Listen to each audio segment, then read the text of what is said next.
Listen, Trump. When I say Trump to you, Samuel, what's the first thought? Orange. Orange? Yeah. What's your word association? Destruction. Mushrooms, explosions. Orange destruction is kind of... Should I say populism? I should say something a bit more It's not sophisticated. popular anymore. It's not. It's polling at 43% in America. That's no longer the majority. Not popular. Yeah, Okay. Well, look, let's just have a look at what's happened here with the tariff announcement yesterday. So I'll show you here. I mean, basically, America, the USA, has become a fortress. Let's have a look at Fortress Trump, shall we? Here it is. This is what he's done. He's protecting his country against imports. Oh, there he is. Look at it. Bring it on the balcony. And yesterday he unscrolled the percentages, and we were 10%, but 25% on all cars, 20% on steel, aluminium, and so on. We know the figures. And it's not bad for us, but it's not great either. The problem is this. America becomes a fortress, then Canada does too, then Mexico, then Switzerland say, OK, we're going to be a castle. The EU join in. Then China starts to put up fortifications to trade. Then India, and on it goes. And now Britain as well. So here we are. And here's the Prime Minister. And now they said, right, we're now looking at certain things that come into this country from the USA. And they've got a list of 400 things, and you won't believe the list. I've just picked a few out. Swords we import. They might put extra tariffs on. Boys' underpants, bicycle pedals, firearms. I don't know if that's a binocular, but binoculars. There's a binocular. Golf balls, bourbon, which is their whiskey, pineapples, and insects we eat, such as grasshoppers, and mattresses. They might tariff. Britain might tariff against the USA. And last but not least, grand pianos. And that's what a trade war is, Samuel. Yeah. That's how mad this is. Grand pianos. Yeah, well, the guns is a Attacks strange on one music. as well. Yeah. Guns, yeah. How about that? We import guns from the States. Well, of course we do. Well, who's buying these guns? Well, we got Olympic shooters. Yeah, fair.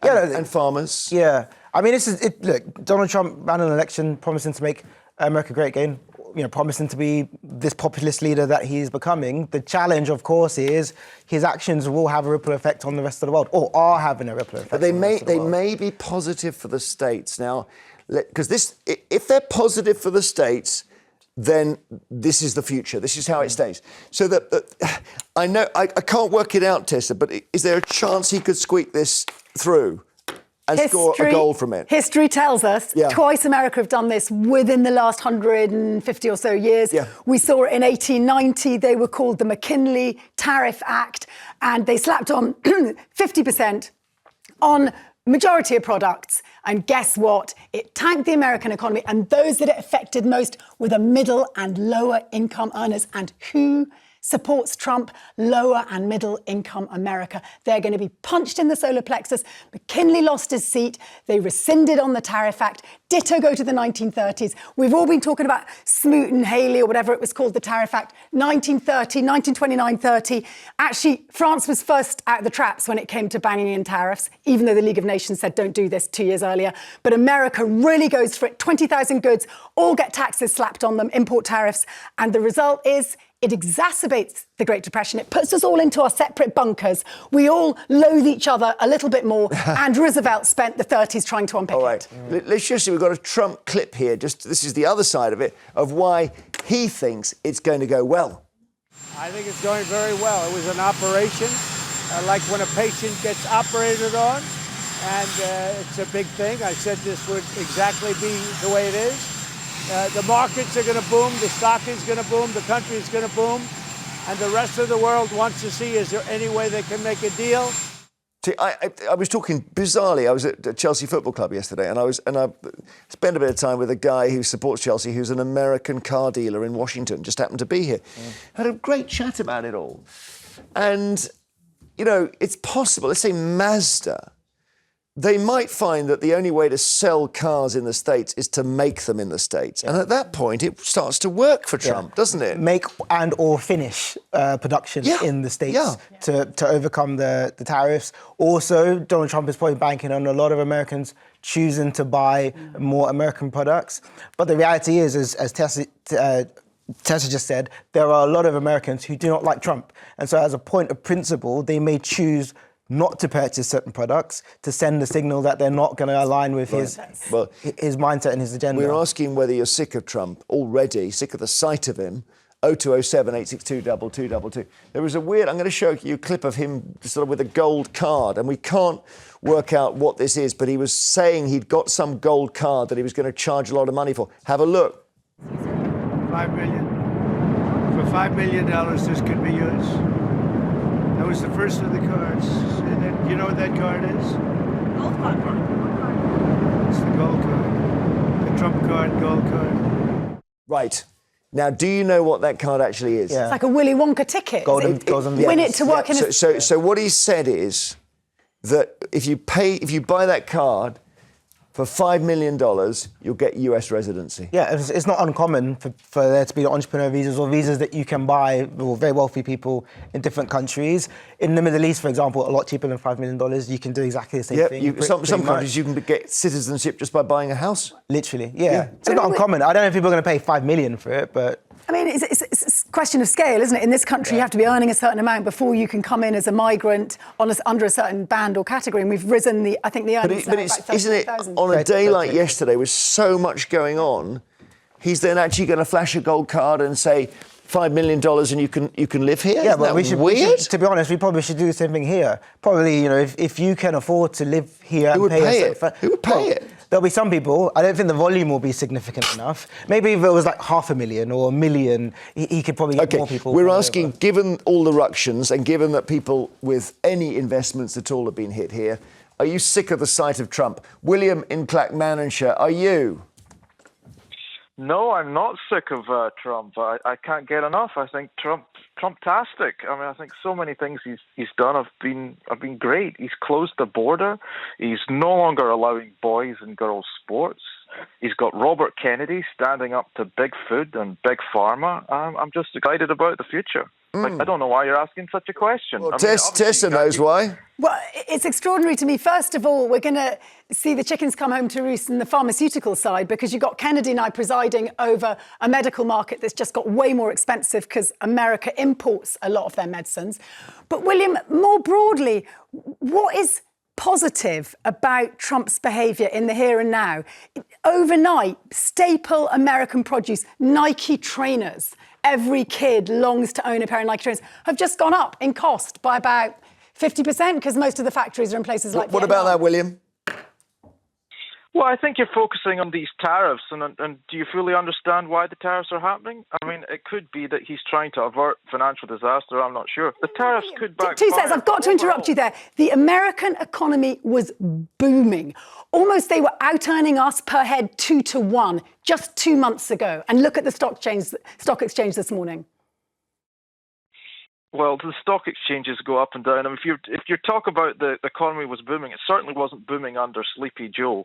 And Donald Trump's trajectory is positive, and I think we need a Donald Trump in this country to stand up to all the nonsense. It was looking, but Biden didn't mention it or forgot to mention it during the election, but it was booming. Pretty much booming. There's a lot of cash in the economy under Biden. But you're right, William. This may work out for him.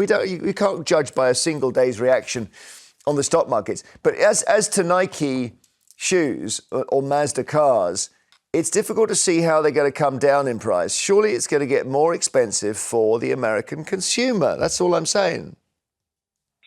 In the short term, yes, but in the long term, probably not. I mean, I'm a conscious consumer, Jeremy, so I don't shop at supermarkets because that's something I believe is only funding local businesses. So I buy my stuff from Scottish businesses, and I would encourage people in this country to have the same philosophy as Donald Trump, buy local, and we can bring back manufacturing. There's a real problem. Bring prices down. I hear you, but you know what? Scotch whiskey has to be made in Scotland. And if you're a rich guy in Tennessee and you want a Scotch, I'm hoping you're not going to tell him to buy local, are you?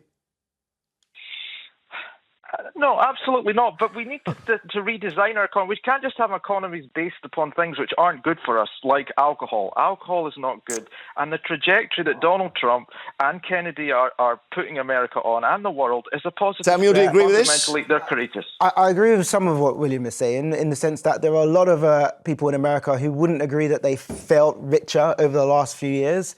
And that's why Donald Trump won the election, bluntly. A lot of people felt like the politicians didn't understand what they were feeling.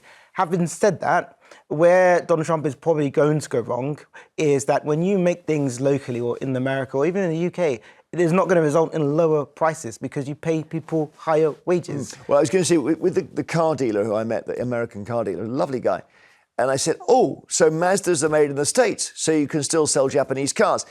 And he said, no, there's a bit of a problem because the Mazda manufacturers need parts that are imported to make their cars. And that's where the tariffs kick in. Thank you, William. So, is it rude to ask this question? Are you sick of the sight of the orange, the orange destruction? Or maybe more calls on whether you are sick to the back teeth of Donald Trump already, and he's only been in about 80 days. Angela in Cardiff, hello. Jeremy. Oh, you've got a bit of a buzz on your phone, but carry on. All right, the sound is off on the television. When I was listening to your Angela, we'll get you back on this. Sorry, that's really like a kind of a massive moth landed inside the phone receiver. Mark in Essex, hello. Hi, Jeremy and panel. Clear line. Well, listen, are you sick of the sight of him, or do you think this could just work? I think it just could work. I don't think I'm sick of the sight of him. I mean, he's taken a big gamble with these tariffs, but I think we've got off lightly with only 10%. Is it? I've got this ad. Mark, do you remember British Leyland? Oh, of course, yeah. Do you remember? So I've got an ad. Shall I show you? I don't know if you can see your TV. I'll show you a little bit of an ad, right? To bring back a bit of nostalgia. And these are the days when we decided we're going to make our own cars and buy them. Yeah, we've still got, they're charging 25%. Hang on. He's the best frying car I've ever owned. It's got to hold 5 people in comfort mind and do 0 to 60 in about 9 seconds. Well, even they got to wash the petrol, haven't they? And I want a 5-speed gearbox, adjustable steering wheel, not as extras. And I must be able to lock all the doors at the flick of a switch. Right. So what happened was that a lot of the workers literally went on shift and went straight to sleep. They had massive industrial action. You'd be driving a British Leyland car and the doors would fall off on the motorway. And in the end, they had to run adverts telling people not to criticise British Leyland and to buy their cars. I mean, it was absolutely catastrophic. And Mark, that might be the world we're heading back into. I don't think so, Jeremy. I think we should take this as an opportunity to get our economy back up and running, because businesses might move because we only get charged 10%. And if I was Keir Starmer, I'd be taking Nigel Farage up on his offer to help. Or send Farage over as a sort of deputy ambassador. Yeah, I'd get that 2016 deal back on the table. All right, Mark, thank you. Angela in Cardiff, hello. Hi, Jeremy. Are you sick of the sight of Trump? I am, and I have been for a very long time, I have to say. And your caller from Scotland, I thought he was going to start laughing and say, I'm joking, because what he was saying, I just found it incredible. Well, he said buy local.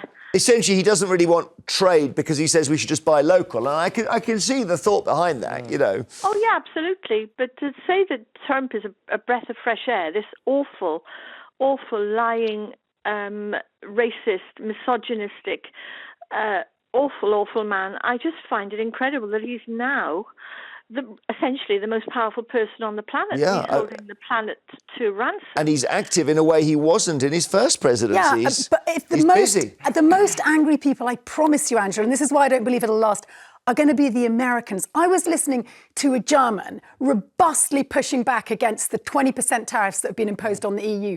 And he's like, we export 466,000 cars a year to the US because you guys in America don't make good cars. But what they'll do is they'll say to Germany, actually, funny enough, they do make BMWs in America. So Trump will say, we'll just double the size of our BMW plants, and then we'll hire Americans to make our cars, not Germans. And that's exactly why he's doing it. What I have to do, because I've also heard JCB this morning saying they're going to extend their footprint in Texas. I heard an industrial washing machines woman say she's going to move some of her factory capacity. They are going to have to recruit more migrants to work in all these factories. I can't wait for that. Job done. Yeah. Job done, right? That's what it's all about. It doesn't work in the end because Trump doesn't want more people in America. He's building the wall. He's building the wall, I don't know, Jeremy. but you're switching around here. I mean, in the end, if it creates jobs in America, job done. Right? If it creates jobs in America, but you'll need to have the skilled labour and they'll have to be willing to move.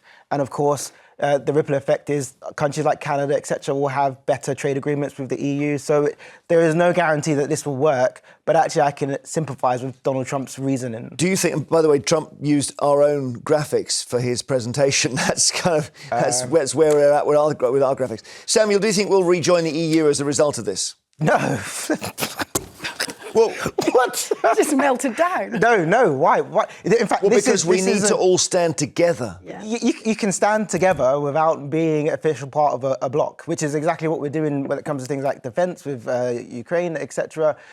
I think this is a good example of why leaving the European Union was such a wise idea, because we didn't know that there was going to be a Donald Trump, sure, but obviously we have a better deal than the EU. But what we did know, even back then, was that the world is and was changing, right? And so the big economic superpowers in the future will be the likes of Nigeria, Bangladesh, Pakistan, which has now found oil. Yeah, their population size is going to overtake the US. I know. Listen, I know that the population size of America is amazing, but all these growing economies is where we need to be able to have independent trade agreements with, like we have with Donald Trump. And so actually, this is a great example of why leaving the European Union was a good idea. It is interesting how myopically focused on America we are. Do you know what percentage American trade accounts for in the entire global economy? Guess. Oh, I don't care, really. I don't know. 13%. That is quite significant. With us, though, is the key thing. With us. But 87% of the world is waiting to trade with free trade Great Britain. Which is why leaving the European Union was a good idea. Well, yeah, but hang on. Or arguably, we stand with them and we double down on that relationship. We're 9 years on and we're still waiting for these trade deals. We were told Liz Truss was doing them. Maria, she couldn't even win her seat back in Norfolk. She loved cheese. I feel like Keir Starmer is going to agree some really interesting trade deals. Maria in Portsmouth, hi. Hello, right. Can I just say to your panel for a second, if I could talk and nobody interrupt me? That's going to be like tricky. A mum, so I do apologise if I sound like your mum. But I'm not a Donald Trump fan, okay? So I'm going to make that very clear. Yeah. But what this, I nearly said, chap, what the president has to do is what he feels is the right thing he has to do for the people of his country. We, unfortunately, with our Prime Minister, were so anti-Trump. They were so rude about him. He did make it very clear in a speech at one point that if he ever got in the chair, they should have been very careful of what they were doing to him. And he's now showing us what he's now going to do to us. What we all need to do is calm it down a bit and say, right, let's get us round the table. Let's start negotiating again. Let's start working together. Because what we keep doing is jibing at this president. And we seem to be so alienating ourselves from the economy out there. How about this? We say to Trump, look, on the quiet, shaft the EU. We're not in it. Come over, see the king, and then say, I've decided to reduce Britain's tariff to zero. What about, because then the EU will be furious. What Trump will actually do, and we've got to remember he has got Scottish lineage in him. Yes. So what we need to do is sit down with him, and we need to sit down in a very calm environment with him. He is the type of chap that likes to be the boss chap. Yeah. So we have to be a bit more humble-ish, but also very clever with that. All right, brilliant. Maria, thank you. And I hope you know you were listening to... It's unbelievable, this. You listened in complete silence. And I didn't agree with a word she said, and I was still silent. I was amazed that you actually complied with that. To be fair, Maria's correct, and that is what Keir Starmer essentially is doing. He's not panicking. And also what people don't necessarily acknowledge is the fact that we already have tariffs. Some slightly higher. That's right. Between ourselves so and the US. we do, and someone asked me yesterday, what's the existing tariff arrangement? And the answer is we've got 1,000 different tariffs, and they're all now 10%.